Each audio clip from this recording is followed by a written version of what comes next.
प्रदेश के पूर्व मंत्री और पूर्वांचल के बाहुबली नेता हरिशंकर तिवारी अब नहीं रहे। 86 साल की उम्र में लंबी बीमारी के बाद मंगलवार को गोरखपुर में उनका निधन हो गया। हरिशंकर तिवारी यूपी के पहले बाहुबली थे जिन्होंने अपराध की दुनिया में अपना सिक्का जमाने के लिए राजनीति का रुख किया था। उनसे पहले के बाहुबली नेताओं के इशारे पर काम करते थे, लेकिन हरिशंकर तिवारी ने इस रिवाज को बदल दिया। जेल में रहते हुए चुनाव जीतने वाले वो हिंदुस्तान के शायद पहले नेता थे। उन्हें पूर्वांचल की बाहुबल राजनीति का पंडित कहा जाता था।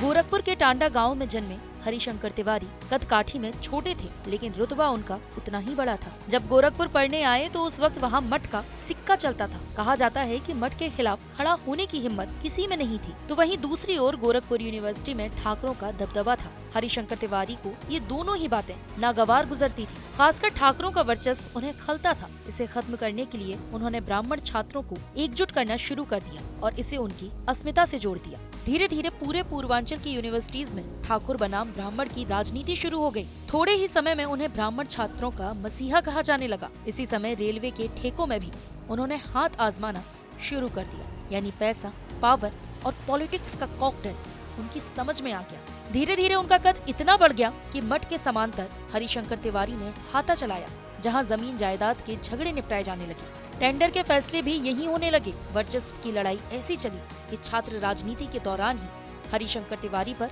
दर्जनों आपराधिक मामले दर्ज हो गए। 80 का दशक आते आते हरिशंकर तिवारी पूर्वांचल के सबसे बड़े बाहुबली बन चुके थे। रेलवे टेंडर के चक्कर में आए दिन गोरखपुर गोलियों की तड़तड़ाहट से गूंजने लगा। आए दिन गैंगवार होने लगे। ऐसा समय आ गया कि लोग गोरखपुर जाने से डरने लगे।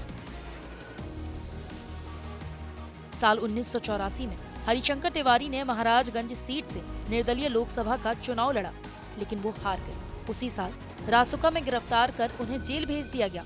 हरिशंकर तिवारी ने जेल में रहते हुए गोरखपुर की चिल्लूपार सीट से निर्दलीय विधानसभा का चुनाव लड़ा और विधायक बन गए। पूरे देश में ऐसा पहली बार हुआ था जब कोई नेता जेल में रहते हुए चुनाव जीता हो। ये तो बस शुरुआत थी।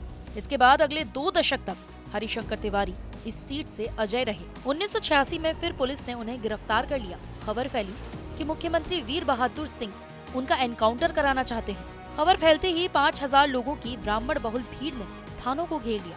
जय जय शंकर, जय हरिशंकर के नारे गूंजने लगे।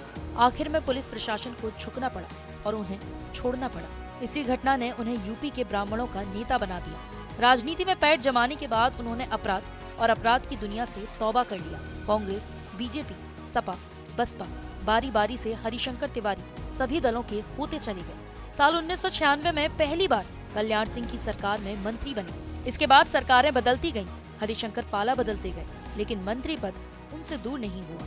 कभी कल्याण सिंह, कभी मायावती, तो कभी मुलायम सरकार में लगातार 5 बार मंत्री बने। हालांकि 2007 और 2012 में लगातार 2 हार के बाद अपने दोनों बेटों को अपनी राजनीतिक विरासत सौंप दी। अब उनके दोनों बेटे भीष्म शंकर उर्फ कुशल तिवारी और विनय शंकर तिवारी सपा की साइकिल पर सवार हैं।